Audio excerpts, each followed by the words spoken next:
Kami dari kelas Kewarganegaraan R26 akan melakukan sosial eksperimen mengenai hak dan kewajiban warga negara di ITERA. Halo Kak, selamat siang. Siang. Perkenalkan Kak, nama aku Zara dari kelas KWN R26. Boleh kenalan dulu nggak Kak sebelumnya? Oke, halo. Nama aku Ayu dari Farmasi Angkatan 2022. Aku mau nanya nih Kak, apa sih yang Kakak tahu tentang hak-hak dasar yang dimiliki sama warga negara? Kalau menurut aku, setiap warga negara itu harus terpenuhi hak dasarnya, kayak misalnya keamanannya, perlindungan hukum, kesehatan, terus kesejahteraan sosial. Gitu. Nah terus Kakak udah merasa nggak sih hak-hak Kakak itu terpenuhi gitu sebagai warga negara?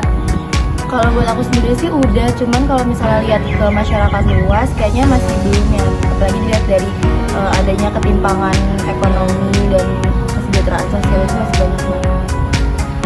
Kakak nih, apakah pemerintah tuh sudah melaksanakan hak-hak sosial, ekonomi, sama budaya warga negara tuh dengan adil?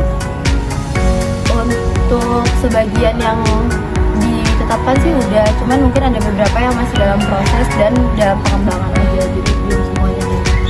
Oke, terima kasih banyak Kak Ayu. Sama. Kita kenalin, nama aku Alicia Filamanda, aku dari kelas Kewarganegaraan R26. Nah, di sini aku mau ngomongin kakakku. Tapi kakak boleh kenalan dulu nggak? Saya dari Prodi Teknik Informatika. Oke, untuk pertanyaan pertama nih kak, menurut kakak, pendidikan gratis yang diberikan pemerintah itu cukup nggak sih kak buat memenuhi semua kebutuhan yang ada di Indonesia ini? Saya itu kita sedang ada efisiensi anggaran dari pemerintah, apalagi di bidang pendidikan. Di situ menurut saya sih ya, terakhir mungkin kalau dibilang mencukupi hanya sebatas dari jenjang SD sampai SMA saja ya. Kalau untuk jenjang perkuliahan sampai mahasiswa itu kayaknya menurut saya Pertanyaan selanjutnya yaitu kalau pendidikan ini tuh kak udah ngajarin belum sih kak gimana tentang keberagaman dan toleransi antar sesama? ya pasti dong. Memang dari pemerintah sebelumnya sudah menyediakan semacam kampus merdeka ya. Dari kampus merdeka ini kan kita mempelajari banyak sekali ilmu-ilmu yang dimana itu di luar dengan pendidikan akademik. Mata kuliah umum itu kan mencakup dengan materi-materi yang tidak diajarkan di akademik, apalagi yang ada di program studi tersebut. Jadi kalau menurut saya tentu saja di setiap instansi pendidikan itu sudah mengajarkan tentang bagaimana kita mentoleransi secara budaya, dan juga itu salah satunya kan untuk dalam aspek adanya keluarga negara. Terima kasih ya kak jawabannya. Selamat siang Kak. Saya perkenalan diri Kak, nama saya Rahmasari dari KWN R26. Di sini saya izin wawancara Kakak ya. Sebelumnya Kakak boleh perkenalan diri dulu. Ya, perkenalkan aku Gustia Dita, boleh dipanggil Dita. Kak, pertanyaan pertama, apa sih Kak? Kakak tahu nggak sih hak sebagai warga negara itu apa maksudnya? Ini hak dari warga negara itu kayak sesuatu yang harus kita dapetin gitu dari negara. Kalau boleh tahu contohnya? Jadi kalau kita untuk memperoleh pendidikan, memperoleh jaminan kesehatan, memperoleh kesejahteraan sosial, memperoleh kerjaan yang layak.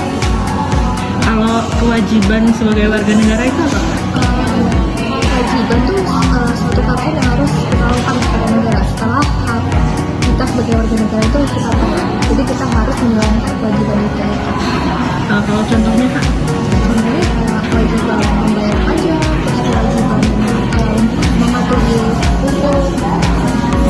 Pertanyaan selanjutnya, Kakak merasa nggak sih Kak hak Kakak itu sebagai warga negara itu dilanggar atau kewajiban Kakak juga dilanggar? Terus bagaimana cara Kakak menanggapi hal tersebut? Pernah sih waktu pertama hak tentang memperoleh jaminan kesehatan gitu ya. Misal aku ada BPJS gitu. Ternyata layanan di puskesmas di daerah saya itu ternyata nggak baik gitu loh buat BPJS gitu. Terus kalau cara mengatasinya ya saya cari informasi dari sumber lain gitu. Kalau untuk kedepannya gimana sih Kak mengatasi hal tersebut itu? Kalau mengatasi sih dari kitanya aja yang harus inisiatif gitu. Karena kita terus sebagai mahasiswa ya, kita kan tahu itu udah kita